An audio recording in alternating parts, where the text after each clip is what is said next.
எல்லோருக்கும் வணக்கம். முதலமைச்சர் விஜய் அவர்கள் தான் போட்டியிட்ட 2 தொகுதிகளிலும் வெற்றி பெற்றவர். அதில் ஒரு தொகுதியான திருச்சி கிழக்கில் இப்போது ராஜினாமா செய்திருக்கிறார். தளபதி விஜய் அவர்களுக்கு எனது வேண்டுகோள் என்னவென்றால், இந்த தொகுதியில் வரும் இடைத்தேர்தலுக்கான செலவை நீங்கள் உங்கள் சொந்த செலவில் செய்ய வேண்டும். தயவு செய்து மக்கள் வரிப்பணத்தை வீணாக்கக்கூடாது. இந்த கலாச்சாரத்தை ஒழிக்க வேண்டும்.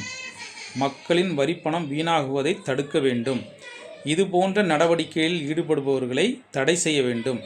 இந்திய தேர்தல் ஆணையம், தமிழக தேர்தல் ஆணையம், இந்தியன் கவர்மெண்ட், தமிழ்நாடு கவர்மெண்ட் எல்லாரும் சேர்ந்து ஒரு நபர் 2 தொகுதியில் போட்டி போடுவது, சட்டமன்ற உறுப்பினராக இருந்து கொண்டு பாராளுமன்ற தொகுதிக்கு போட்டி போடுவது, பாராளுமன்ற உறுப்பினராக இருந்து கொண்டு சட்டமன்ற தொகுதிக்கு போட்டி போடுவது, இது போன்ற செயலில் ஈடுபடாமல் மக்களின் வரிப்பணத்தை வீணாக்காமல் பாதுகாக்க வேண்டும்.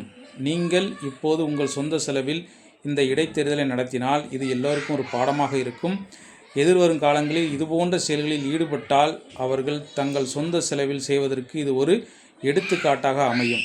அதேபோல் உங்கள் கட்சிக்கும் உங்கள் பெயருக்கும் இது ஒரு அவப்பெயரை உண்டாக்காமல் ஒரு நல்ல பெயரை உருவாக்க வழிவகுத்து கொடுக்கும். நம் நாட்டில் உள்ள அனைவருக்கும் இது ஒரு நல்ல உதாரணமாக இருந்து மக்களை நல்வழியில் நடத்துவதற்கும், அரசியல்வாதிகளை நல்வழியில் நடத்துவதற்கும், மக்களின் வரிப்பணத்தை வீணாக்காமல் நாட்டை பாதுகாக்குவதற்கும் இது ஒரு பெரும் உதவியாக இருக்கும் என உங்களை கேட்டுக்கொள்கிறேன். நன்றி, வணக்கம்.